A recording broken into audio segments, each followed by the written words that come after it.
Welcome, everyone. For you of those that don't know me, my name's Jeff, aka Mad Hatter Organics, and this is the Growers Exchange podcast. I wanted to start this podcast to get more information out there about different growers, breeders, and industry companies. So stick with us as we exchange all types of grower knowledge. First off, I'd like to thank our sponsors, Autopot USA, for the best plant-driven automated watering system out there. Use discount code MADHATTER10 on autopot-usa.com for 10% off your entire order. And Intralite, for the last stop shop for IPM. Want the easiest way to get rid of those bugs and pathogens? Just plug in a single Intra ring light into your tent and set it on a timer. These lights will take care of business. Use discount code MADHATTER5 for 5% off your entire order over at intralight.co. Now, let's get started with the conversation. Everyone, we're back with the second episode of the Growers Exchange.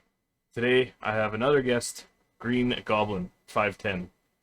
Welcome, thank you for coming, and I appreciate you taking the time out of your day to hop in a call and chat. Not a problem, man. And thanks for inviting me out. Yeah, I'm always down to have conversations. That's what, furthers the knowledge out there in the community. And I'm always about that. yeah, totally. We've been friends, I would say, for, better part of a year Oh, or yeah. a little longer. You've had me on your show. We've talked about organics, composts, a few different things. Making soil. Yeah. You want to go ahead and plug your YouTube and Instagram stuff? Yeah, if you guys want to come check me out, I'm over on YouTube at Green Goblin 510.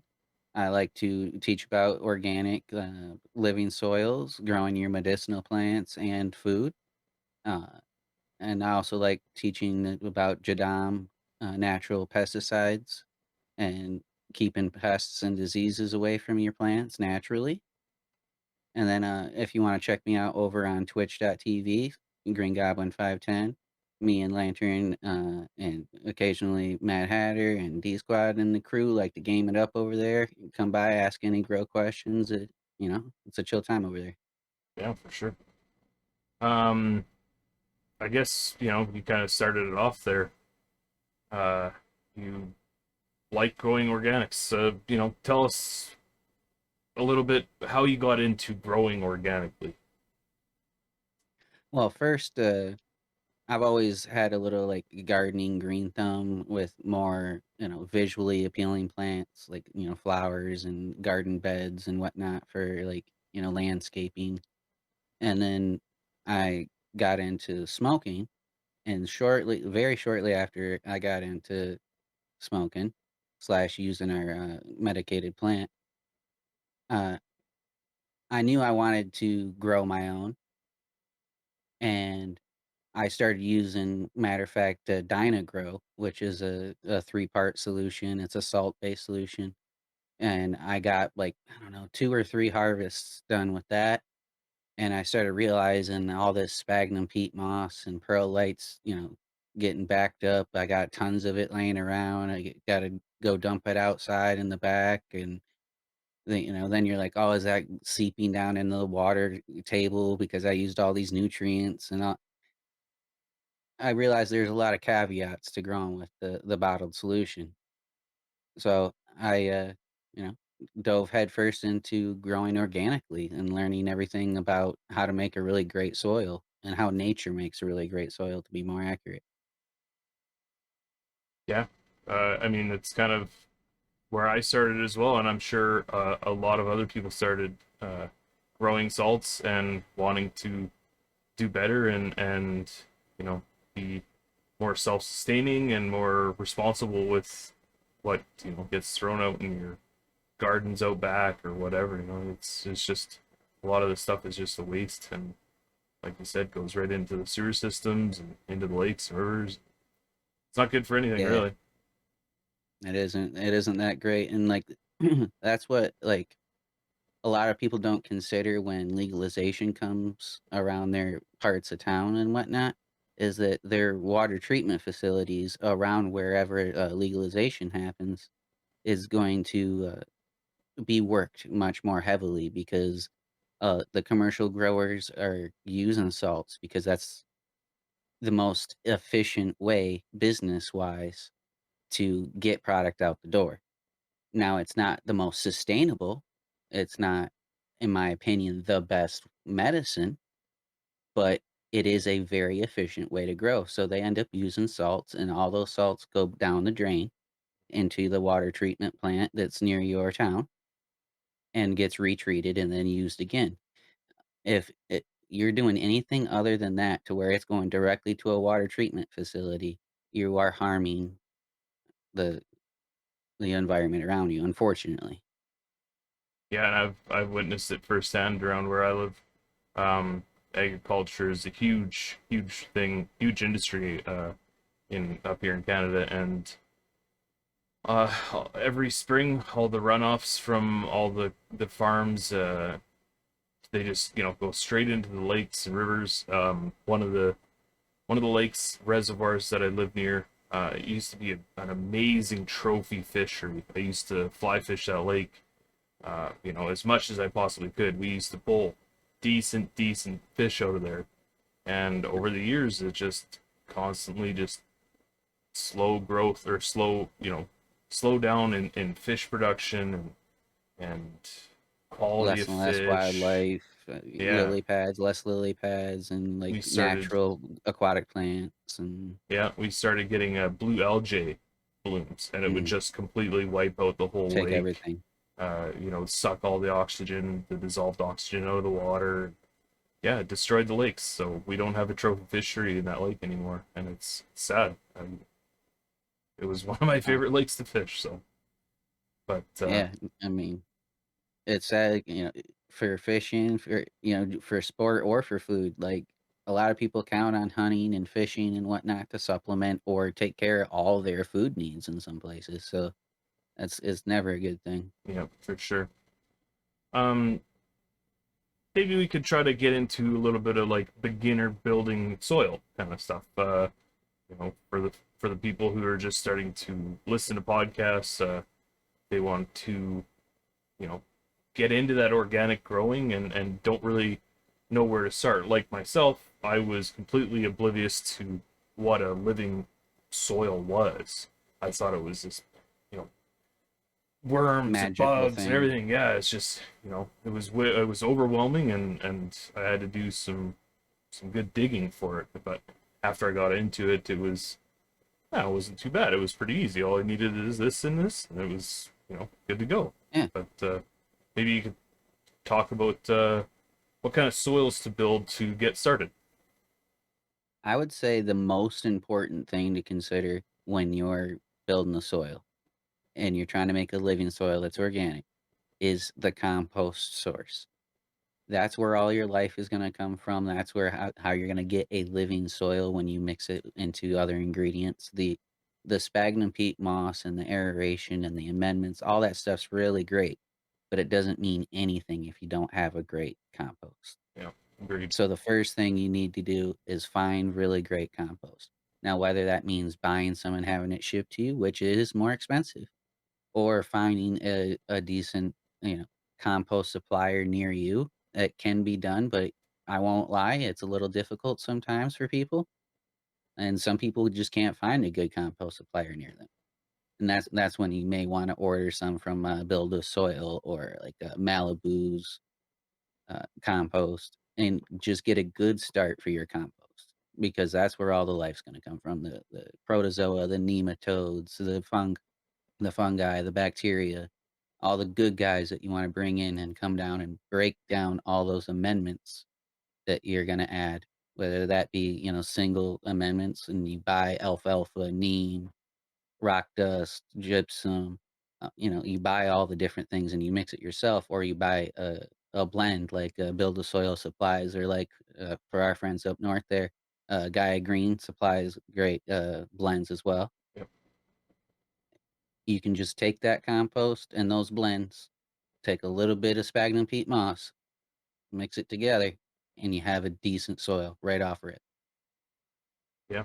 Now you can get pretty in depth with it and make what I like to call designer soils, where you have the pumice and you have the worms and you have the cover crop and you go super deep into the living soil where you never really disturb your soil and all that. That's like one level even deeper than what I would recommend for people getting started. I would just recommend mixing that good base soil because you're gonna get good plants out of it, good production out of it with the food crops. Tons of peppers will come off your plants, and it'll get you started learning to grow. Because nothing will halt your learning more than to continue and to continue to research. Because you can read all the books, you can watch all the videos, but until you start doing, that knowledge doesn't really start to set in. Yep. Yep. 100%. Yeah. So you would like to use like say 30% peat or a cocoa mix kind of thing. Like for what I use a Pro Mix HPCC. It's a half peat, half cocoa mix. So Yeah, I, that works well. yeah, 30% that, 30% compost, and a 30% aeration. Kind of like a what is it, Clackamas mix? Yep, Yeah, and then absolutely. you'd get yourself, like you were saying, a build a soil premix amendment blend, or a Gaia Green 444 or 284. You'd mix a cup of this, a cup of that, and I've just based it off your instructions on the back of your blends. Oh, absolutely. And like you don't have to go crazy with it. Like it isn't meant to be rocket science, but you can turn it into that. Oh yeah, and Absolutely. that's totally where I was at. I was very overwhelmed with, well, what do I need this? Do I need glacial rock dust? Do I need, dolomite lime? Do I need this? Do I need that? Well, you don't. You just, you can find the premix blends and add them together. Oh, absolutely. And another good recommendation is if you do live on a piece of land that has what seems to be decent soil, it's dark, it seems rich, it's not too clay, send that in for test results. Make sure there's not crazy heavy metals or there's nothing contaminating your land. And if nothing's contaminating your land, use some of your native soil instead of buying a whole bunch of pro mix. Yeah, So you can offset costs and you can get really creative with it, which is super awesome. yeah, for sure. Um, Speaking about, native soils and everything, have you done any sort of like KNF stuff with, um, say like an IMO collection?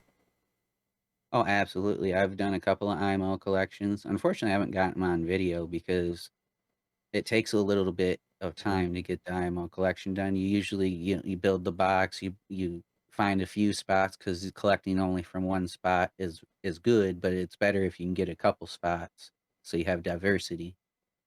And it usually takes 2 or 3 days for things to start to cultivate in those boxes. And then so it's kind of a process. It definitely would have to be filmed over a few week period. yeah.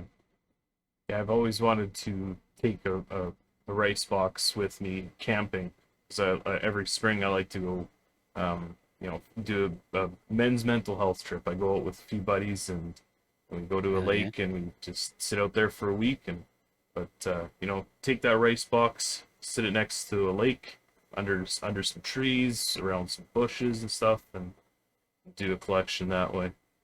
So I'll Oh, probably absolutely. probably end up doing one this year. I don't know if I'll be able to film it or not, but we'll see.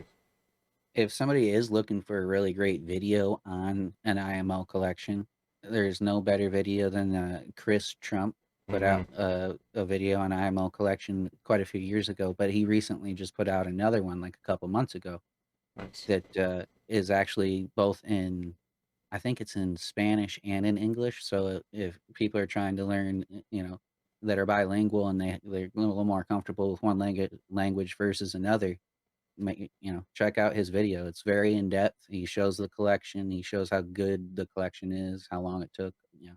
It's Yeah, pretty good video. yeah. He's a KNF guru. Hmm. I believe his Instagram was Soil Stewart as well. So if Yep. anyone is not familiar with Chris Trump, it's yeah, awesome to um, learn some awesome KNF stuff and even a little bit of Jadam. And yeah.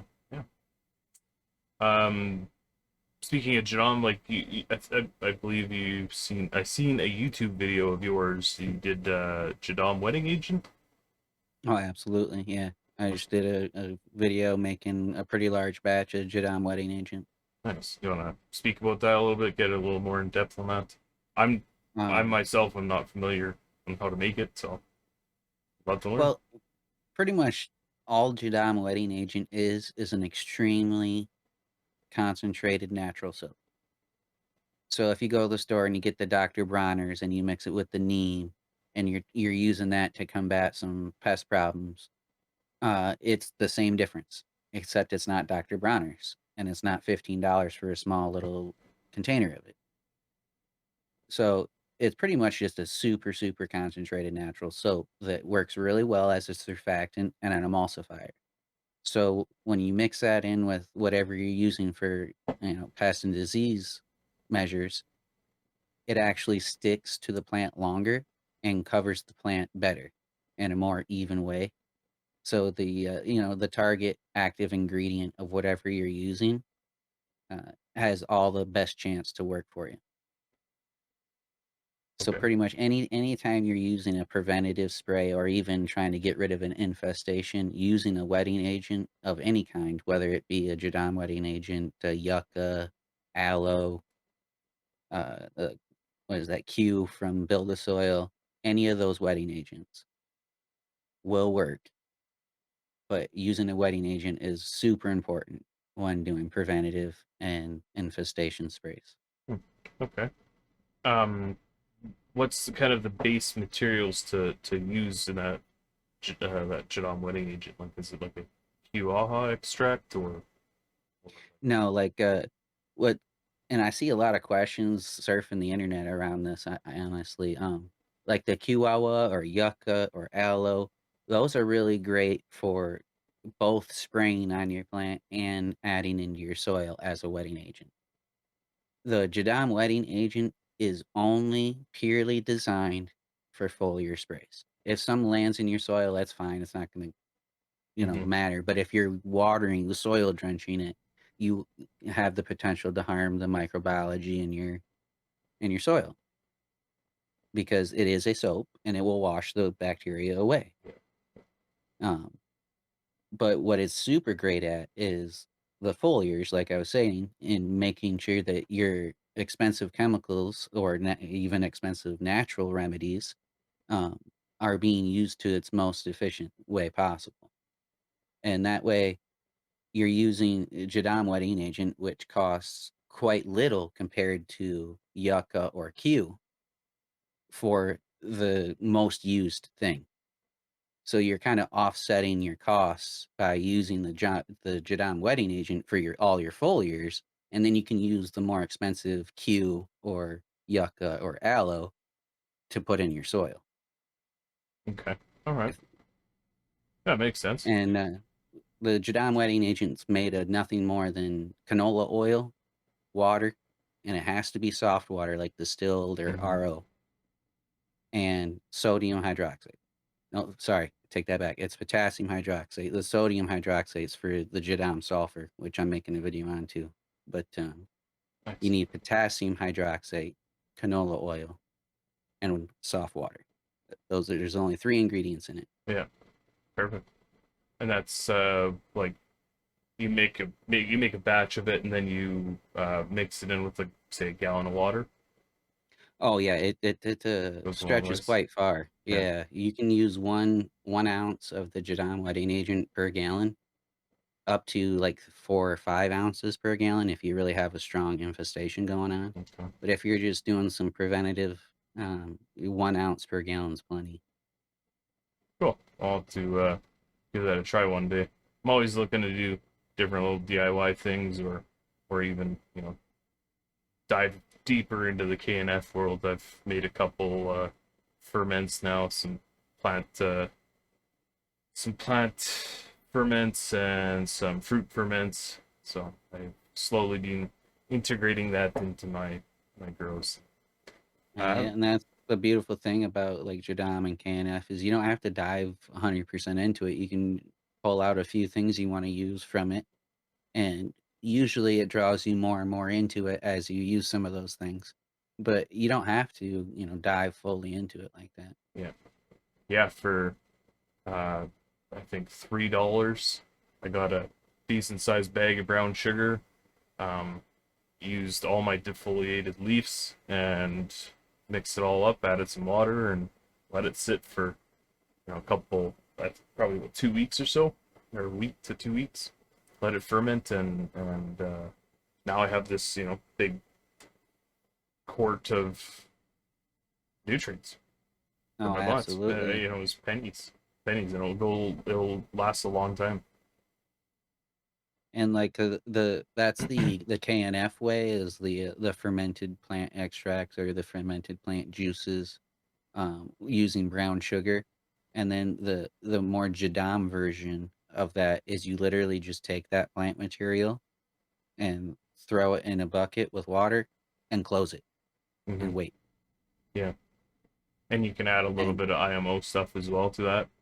yeah, you can add some EM1 or some IMO, you know, little boost to that, but you don't have to add any sugar, you don't have to add anything. Yeah, let it And naturally ferment. over time, over like 5 or 6 months, it'll break down quite a bit. Hmm. And you can use literally like milliliters per gallon of this stuff, and it goes quite a long ways. And as it gets older, you can actually use less of it Yeah. because the nutrients become more available. So if you got a couple of year old Jadam liquid fertilizer or a couple year old fermented plant juice, that's actually going to be a little bit stronger than the 6 month. Yeah, that's cool. It's such a fascinating world with the whole KNF and Jadam stuff. It's I've watched documentaries on YouTube about these farms in Korea that are literally making the world's best produce, and they get Hmm. top dollar for it, and it's pennies. It's pennies to them. Like they don't have Yeah, to. literally, it cost them probably $600 a year to make that whole farm. Yeah, yeah, and it's a couple acres worth of produce, and they're Yeah. making thousands off of it and getting top dollar. No, especially getting top dollar because not only is it, food, everybody needs food, but it's really good food. It's nutriently dense food. Hmm. They're large fruits. They're blemish-free fruits that look really good because when you team up with nature, you get less of those uh, fruits that look funny. Yeah, the GMO When fruits. when you spray a lot of insecticides that aren't natural, and that's why a lot of the food crops right now uh, that are GMO, like people are against GMOs not because the crop itself, it's because you made that crop genetically altered so that it can handle more poison. Hmm. Now that poison eventually is going to make it to me. Now that doesn't matter about whether the plant's good or not, because you put poison on it. Yeah, Like no, if I grew a GMO seed, a genetically modified organism, and it was a tomato, let's say, a genetically modified tomato. That's a completely healthy tomato still. As long as it's grown properly, it's completely healthy. But if you spray a Roundup or the chemical that's in Roundup pretty much on your plants, it will actually still live. And you can continue to do that. But that chemical Roundup is not good for you. yeah, yeah. So I mean that's the huge distinction between like GMO and non-GMO.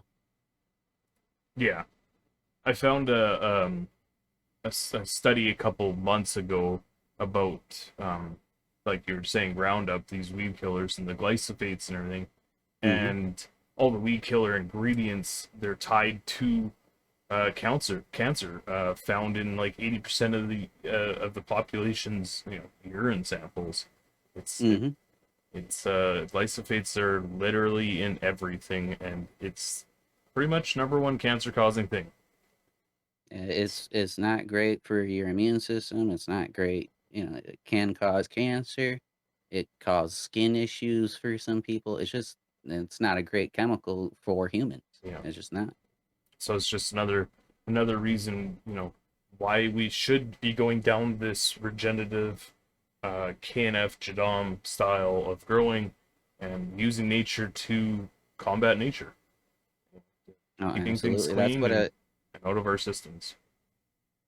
That's what I love about the Jadam way of dealing with pests is because everything that you make from the Jadam, organic pest and disease book is made from nature. Hmm. The canola oil, that's made from nature. Water, that's made from nature. You can actually get soft water from some springs and whatnot. Oh yeah. A- And the potassium hydroxide, that actually is technically also made from nature. Anything that burns and creates an ash, you can make a potassium hydroxide out of that. Yeah. S- It would just by adding water and heat. Like it's not a chemical process. So all of these things are quite natural, even when you're making the Jadam herbal solution, or Jadam sulfur, or the Jadam microbial solution. Any of these things that you're making, they're all natural solutions, and Yeah. that's what I love about it. And even like it will mention in the Jadam book, if you guys pick it up and read it, if you make the Jadam wetting agent and you mix it with the Jadam sulfur and you're spraying that quite frequently, that will uh, you'll even mention it itself. That's kind of harmful to the bees. You will eventually get a bee if you're spraying that shit 100% of the time. Hmm. But if you're using, uh, diligency and consistency with your pest management, you can use these different tools along with bait plants and predatory, beneficial predatory bugs and whatnot, and you never have to touch a chemical again. Yeah. Yep. Totally agreed. All right. So to switch it up a little bit, tell us about your growing style. Obviously you like to use organics, but knowing you, you're huge in automation. You use those Raspberry Pis and Oh yeah, uh, a bunch of automated controllers and cameras. Like, yeah, you got your whole grow is just all teched out. Tell us about it a is little bit pretty of the teched out. automation. Yeah. Um, for somebody that grows in a living soil, that you technically don't need a whole lot of automation other than maybe some automated watering for going on vacation. Maybe you work a day job and you forget one time or whatnot. Automating your watering at least a little bit will save your plants. Um, you technically don't need any other automation than that, but I put in a ton more. So I got like 5 or 6 sensors that report temperature and humidity back to the Raspberry Pi. I also have a couple of CO2 sensors that report CO2 back to it. And with all that information, I can choose whether or not to turn on the humidifier, turn on the dehumidifier, uh, turn on an extraction fan, turn off of an extraction fan to manage the environment. So once you have a good soil and a good light, the the most thing that's going to affect how your grow goes is managing the environment. Now you can do that quite easily in a 4x4 with very minimal, techie stuff. You can just buy a AC Infinity humidifier and buy their controller system, and you're pretty much done. Yeah. Or if you wanna take the geeky route, you can build up a Raspberry Pi, build your own sensors, and do the very same thing in a much larger space for around the same amount of money because you're building everything. Mhm. Yeah, it's pretty cool. You've shown me you've shared your screen with me, and you've got everything. You've got your bloom room, your bedroom, your mother room, and it's all set up in humidity, temps, CO2 levels, and everything. Now you did mention CO2 levels before. Are you running any sort of CO2 tanks or burners or No, anything like that? Nothing. Just I'm fresh air. completely fresh air, yeah, most of the time, it's riding anywhere between 500 ppms to 900 ppms. Now, I do grow in a basement, and CO2 falls. Hmm. Also in the wintertime when you're turning on the heat, your heater actually makes CO2. Also, especially if you're using gas heat, I should mention that. Yeah. Electric heat does not. Yeah. And then a hot water heater also, if it's a gas hot water heater, will create some CO2. Yeah. All the people in the house Even and those little tiny pilot lights, just on the furnace or the hot water tank, would create enough CO2 to raise levels. oh, absolutely. And I think uh, a big thing that is misunderstood is you usually have to add CO2 because people aren't usually willing to put a large enough intake and outtake of fresh air into their grow space. So you usually have to add CO2 because you can't refresh that room quick enough. Hmm. But if you have an appropriately sized extraction fan and you have an intake fan pulling air from outside into your grow space, and you can clear that whole grow space within 5 minutes with those fans on, you do not need CO2 ever Yeah. because you're getting fresh CO2 all the time. It doesn't ever get used up. So there's always a constant supply. And that's what plants really, really enjoy. They enjoy consistency. Hmm. Consistency on their water, consistency on their nutrients, and consistency on their light, everything. They love consistency. And if you can nail consistency, you will have great harvests every time. Yep. Yep. For sure. Um, you mentioned automated watering systems. I know you run a different. Excuse me. Sorry. You run a different kind of system than I do. Obviously, I run autopots, but you said you were using a kind of a bottom feed system as well. Yeah, I recently got the Air Cube system from Grow Ace. They sent over the system. Actually a really nice system, and it's bottom feed or bottom water, flood and drain. It's pretty much a flood and drain table, but separated into distinct pots. So that's probably the easiest way to describe it. And that works really great for living soils as well because the water table is usually at the bottom. That's where Hmm. all the roots are going down. All those roots that are super long and go down, they're searching for water.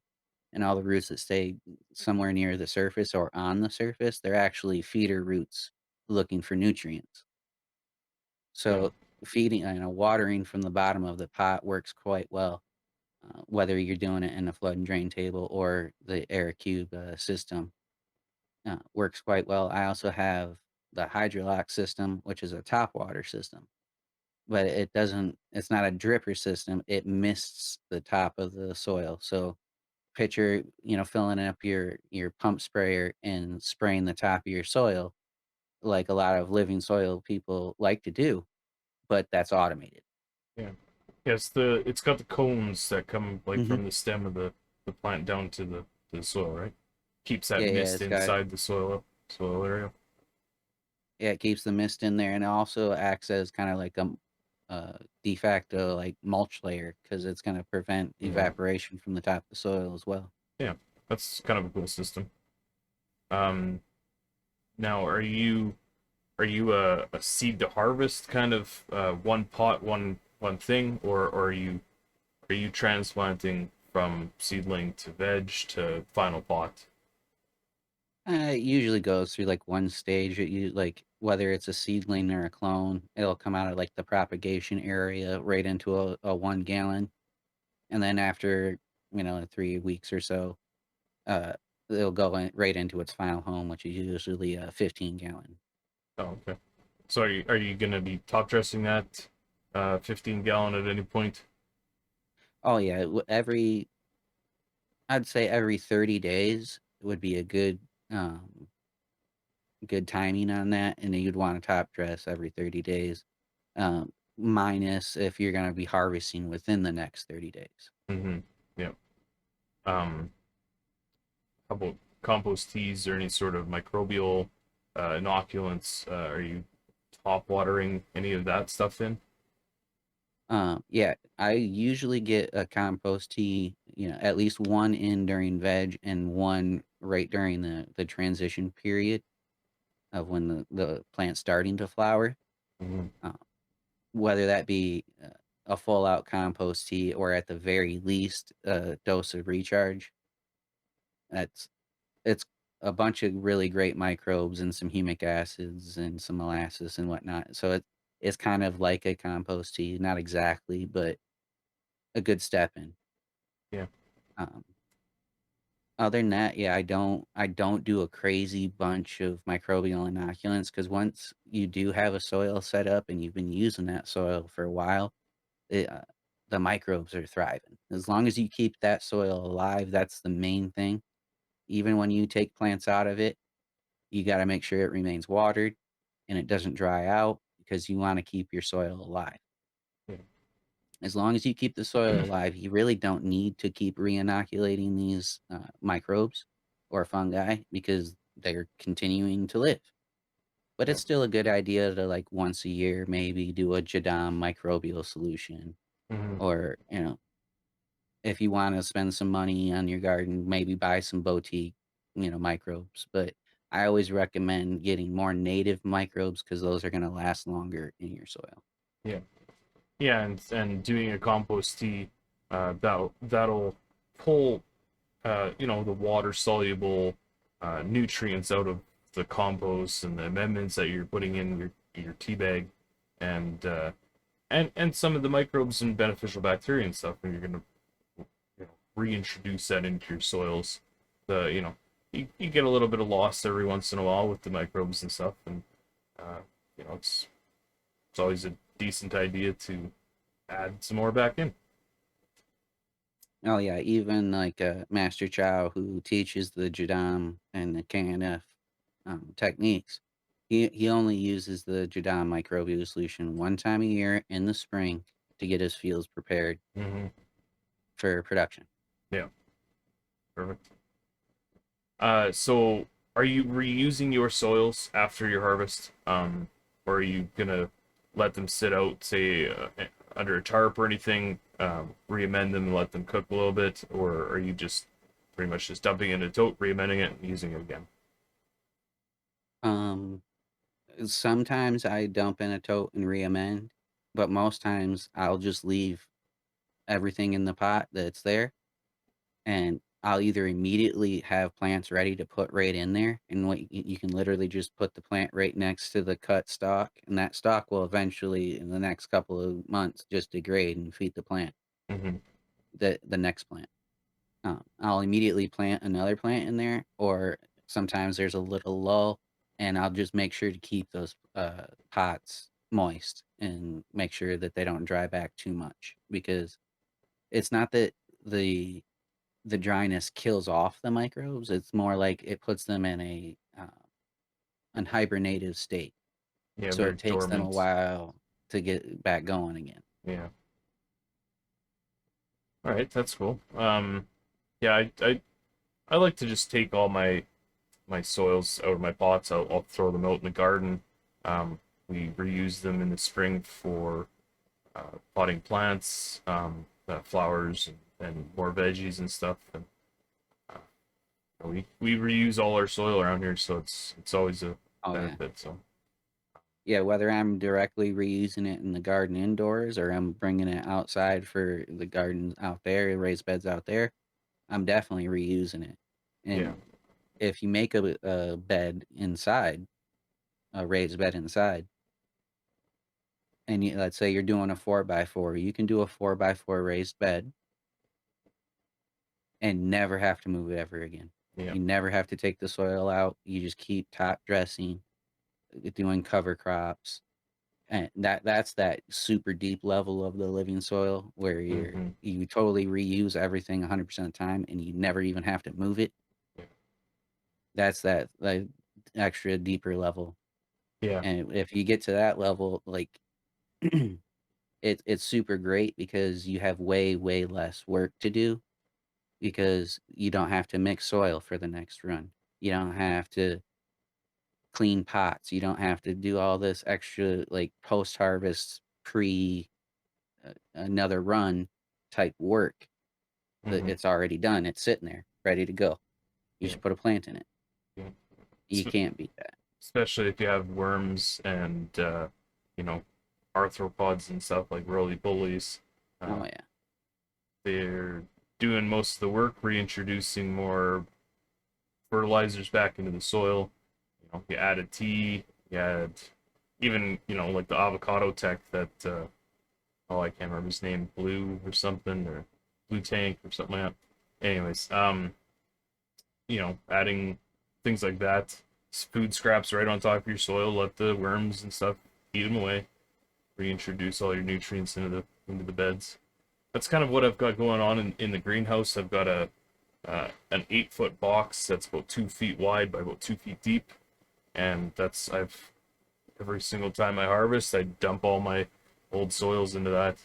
I actually grew a plant in there this year that I was just messing around trying to see if I can actually Mhm. make it to the end of the season without it croaking, and well, I didn't. It was Molding and yeah, it yeah. got way too cold way too fast. So late onset of flower as well. So it was kind of a strange season for me, but I was just messing around, seeing if something would actually, you know, grow good in there. I literally did not water that thing for like weeks, like 6 weeks, Hmm.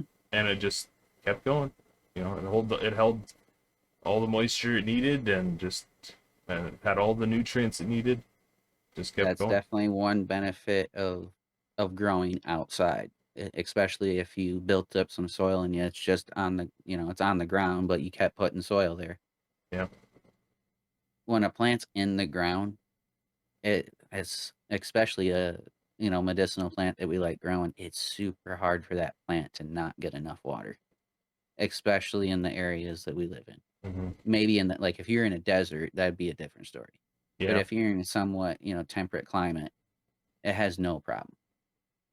Yeah. Yeah. I live not really close to a river, but close enough where it's, you know, the water table's right there. So it's, Mhm, uh, you know, and I built the box so that it's the dirt is on top of the dirt. So it's mhm. got all the moisture from the ground below. So it can wake it up from that if it needs it. All right, we'll switch it up once again and maybe talk about a little bit about what kind of plants you do like to grow. Are you an autoflower grower or are you photoperiod grower? Uh, if you're a Um, photoperiod, regs or fems?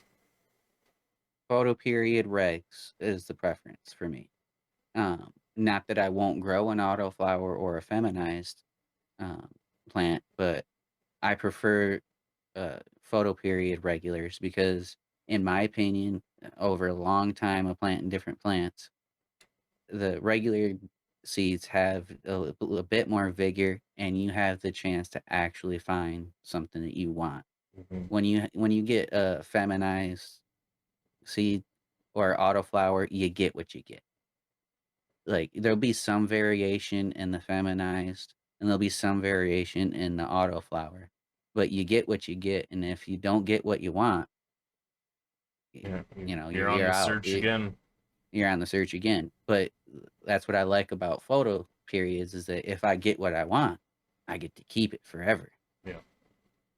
because I can clone it, I can keep it around, I can self it later down the road.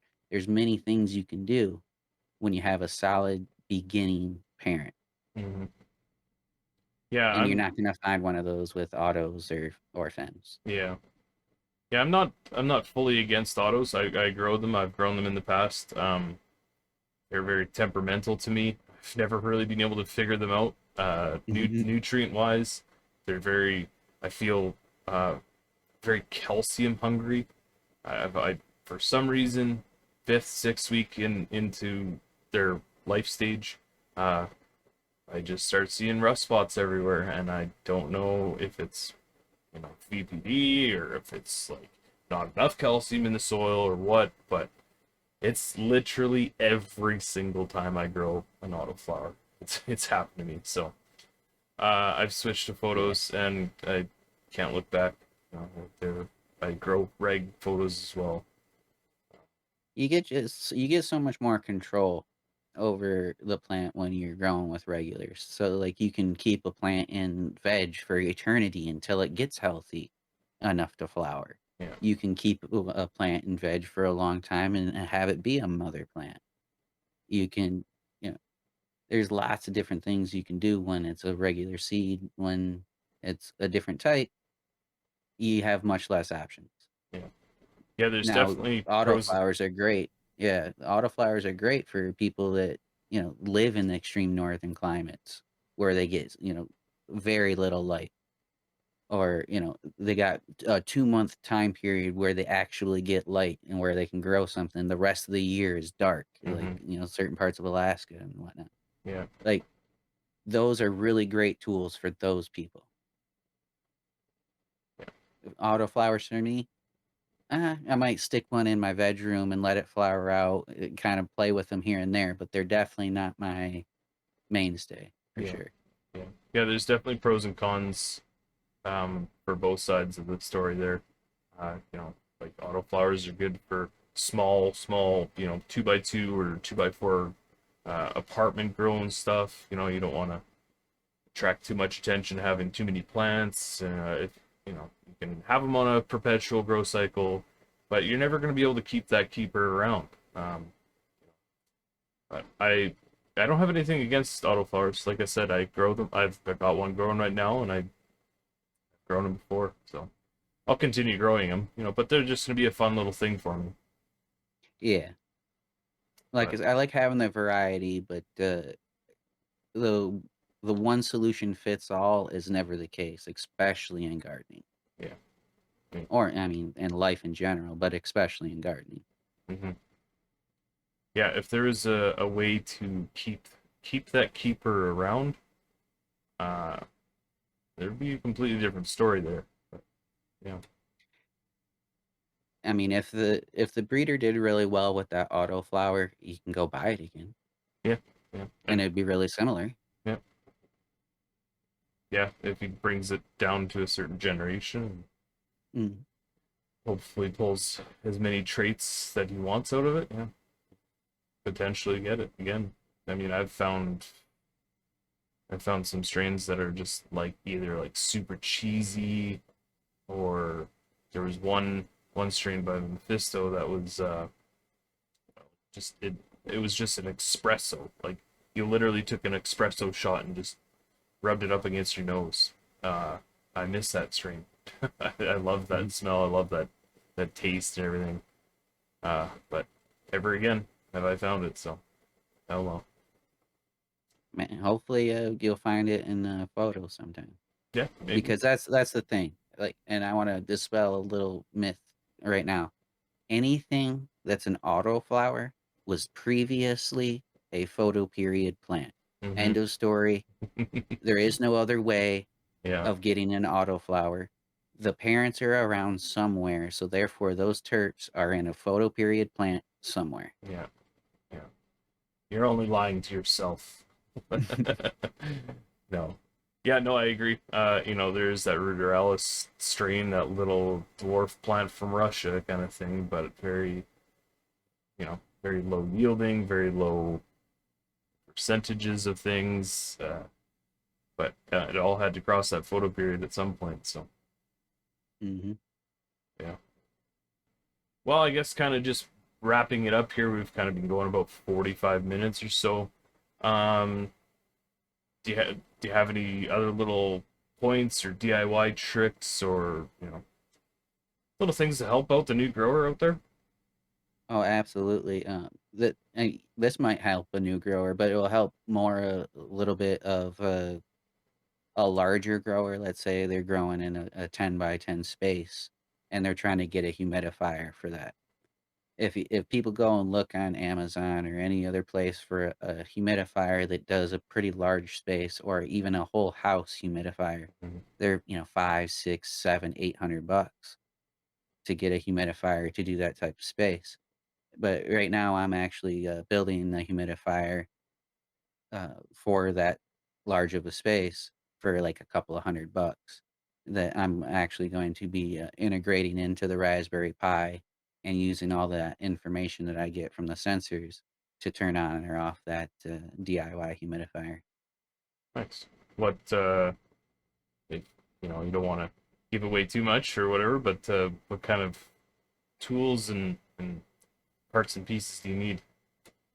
You actually don't need a whole lot.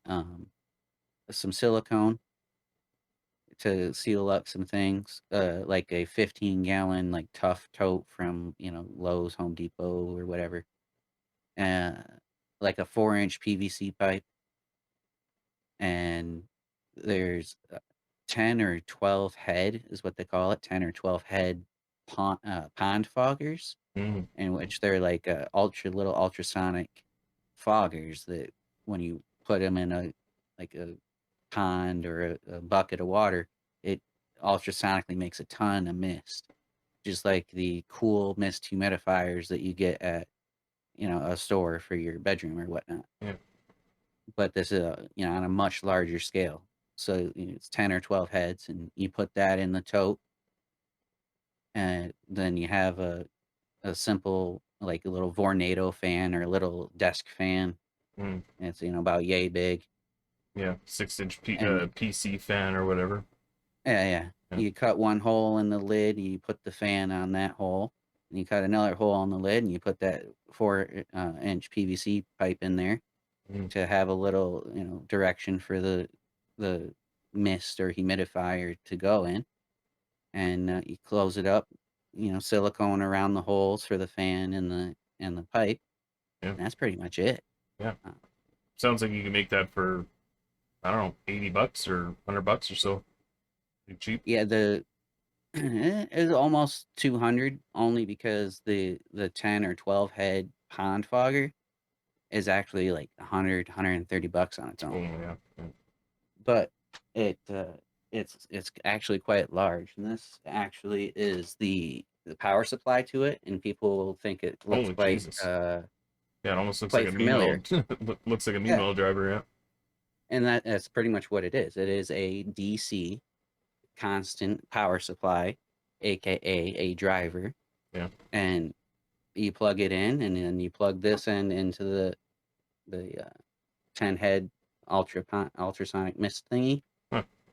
and you power it up, and it just makes tons of mist, and you use that little fan to blow it around. Yeah. Yeah, if you got a big open space, that's probably pretty beneficial to get those numbers up when when you're in a dry climate like Arizona, or like where I am myself in the middle of the prairies. It's winter time Especially and in the winter. freezing cold. The temps just, or humidity, sorry, just dry right out.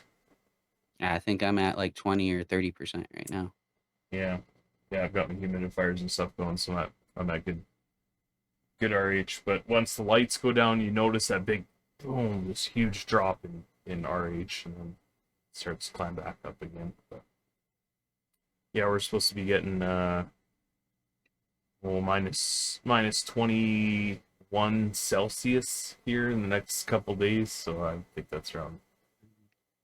I mean, it's probably minus 20, maybe minus 15 or so, something like that. But yeah, it's gonna be pretty Cold, cold. cold. Yeah, yeah, lots of fun times in the middle of the prairies. Oh yeah. And then the one last little wrap up thing on the humidifier. It's actually so powerful that if you were to stick it in a 10 by 10 tent and run it for more than 5 or 6 minutes, you will reach 100% humidity. It will Mm. start raining in your tent. So, like the design I'm using is actually meant for mushroom growing tent, Oh yeah, yeah, where you need 80, 90% humidity all the time.